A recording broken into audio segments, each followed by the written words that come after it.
Hi அஸ்ஸலாமு அலைக்கும். எப்போவுமே ஒரே மாதிரி சிக்கன் செஞ்சு போர் அடிச்சிருச்சா?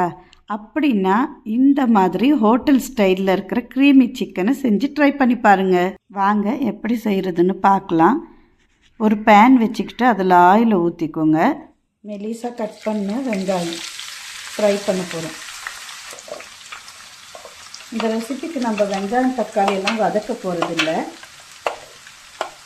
இந்த வெங்காயத்தை ஃப்ரை பண்ணி தான் இந்த சிக்கன் கிரேவி பண்ண போகிறோம்.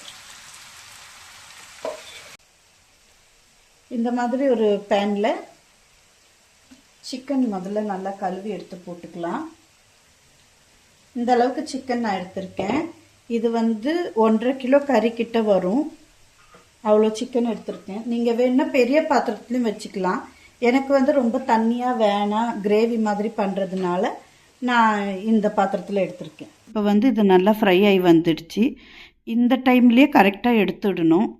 ஏன்னா கொஞ்சம் டார்க் ஆகிடுச்சின்னா அந்த கசப்பு வந்துடும். அது மெயினாக நோட் பண்ணிக்கோங்க. இப்போ ஒரு பெரிய ஸ்பூனு நிறைய ஜிஞ்சர் கார்லிக் பேஸ்ட் போட்டிருக்கேன்.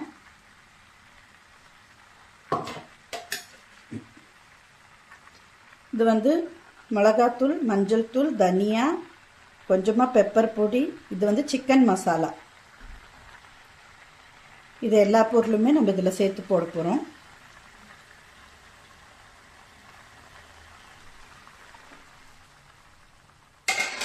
அப்புறமா இதில் இது கொஞ்சம் புளி இருக்கிற தயிர்ன்றதுனால இவ்வளோ தான் எடுத்திருக்கேன் நான். இது 2 டேபிள் ஸ்பூன் வரும். இது கேஷ்யூ பேஸ்ட்டு. இது கொஞ்சமாக வார்ம் வாட்டரில் ஒரு 10-12 முந்திரியை சோக் பண்ணிவிட்டு அரைச்சி சின்ன மிக்சியில் அரைச்சி வச்சது. இது ஆப்ஷனல் தான், ஆனால் இது போட்டிங்கன்னா நல்லா டேஸ்ட்டாக இருக்கும்.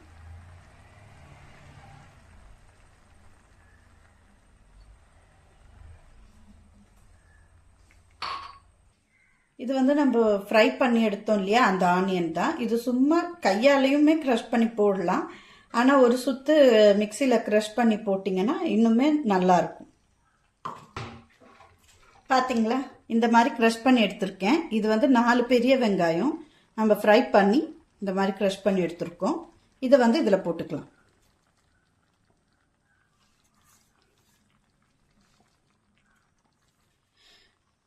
உப்பு இந்த அளவுக்கு எடுக்கிறேன்.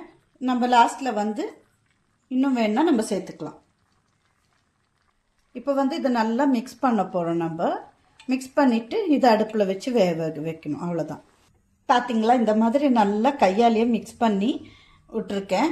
இதில் நான் கொஞ்சம் அந்த மிக்ஸி இது பண்ண கேஷ்யூ பேஸ்ட்டு அரைச்சோம்ல, அது மிக்சிக்குள்ளே கொஞ்சம் தண்ணி ஊற்றி அதுவும் இதில் போட்டிருக்கேன். இப்போ 15 நிமிஷம் ஹை ஃப்ளேமில் இருந்து இது இதாகட்டும். நம்ம மூடி வச்சிடலாம். இப்போ ஒரு 10-15 மினிட் ஆயிடுச்சு. பாருங்கள், நல்லா கொதிக்குது.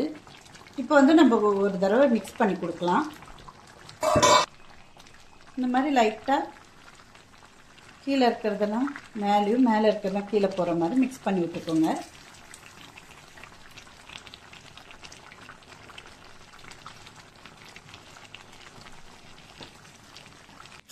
இப்போ இதுக்கு சுடு தண்ணி தான். இது ஒரு கப் அளவுக்கு நான் சுடு தண்ணி வச்சுருக்கேன். நீங்கள் எந்த அளவுக்கு வேணுமோ உங்களுக்கு குழம்பு அந்த அளவுக்கு ஊற்றிக்கோங்க. இப்போ இது ஸ்லோ குக்கு பண்ண போகிறோம் ஒரு 15 நிமிஷத்துக்கு. பாருங்கள், இது நல்லா ரெடி ஆயிடுச்சு. நான் நிறைய கறி எடுத்ததுனால இது ஃபுல்லாக வந்திருக்கு. நம்ம அந்த மசாலாவோட கிரேவி தான் இந்த அளவுக்கு வந்திருக்கு. வெந்ததுமே செம வாசனையாக இருக்குது. இப்போ நம்ம இந்த மல்லி இலையும் புதினா இலையும் தூவ போகிறோம்.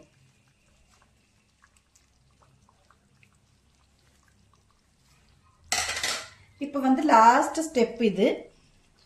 இதுக்கு பதிலாக நீங்கள் ஃப்ரெஷ் க்ரீம் இருந்தால் யூஸ் பண்ணிக்கலாம். இல்லைன்னா கட்டியான பால் இருக்கு இல்லையா, நல்லா வத்த வச்ச பால், அது வேணாலும் யூஸ் பண்ணிக்கலாம். இது மில்க் பவுட்ரு, சுகர்லெஸ்ஸான மில்க் பவுட்ரு. அது என்கிட்ட இருந்துச்சுன்றதுனால நான் அதை மிக்ஸ் பண்ணி இந்த அளவுக்கு எடுத்திருக்கேன். இது க்ரீமியாக இருக்கும். நீங்கள் ஃப்ரெஷ் க்ரீம் இருக்குன்னா அதை கூட யூஸ் பண்ணிக்கோங்க. இல்லை உங்ககிட்ட எதுவுமே இல்லைன்னா கூட நீங்கள் அதை போடலைனாலும் எந்த பிரச்சனையுமே இல்லை. இதுவே ஸ்பைஸியாக சூப்பராக இருக்கும். இதோடயே நிறுத்திக்கலாம். இது என்கிட்ட இருக்குன்றதுனால நான் இதை ஊத்துறேன்.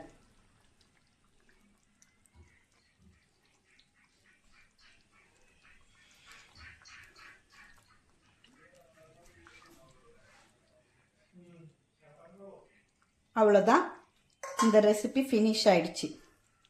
இங்கே பாருங்கள், இந்த சைட்லலாம் எண்ணெய் எப்படி பிரிஞ்சு வந்திருக்குன்னு பாருங்கள். இப்போ பாருங்கள், நம்ம சிக்கன் எல்லாம் நல்லா சாஃப்டாக வந்திருக்கு. க்ரீமியான செம்மையான சிக்கன் ரெடிங்க. ட்ரை பண்ணி பாருங்கள். ட்ரை பண்ணிவிட்டு கமெண்ட் பண்ணுங்கள், சப்ஸ்கிரைப் பண்ணுங்கள், சப்போர்ட் பண்ணுங்கள். தேங்க்யூ.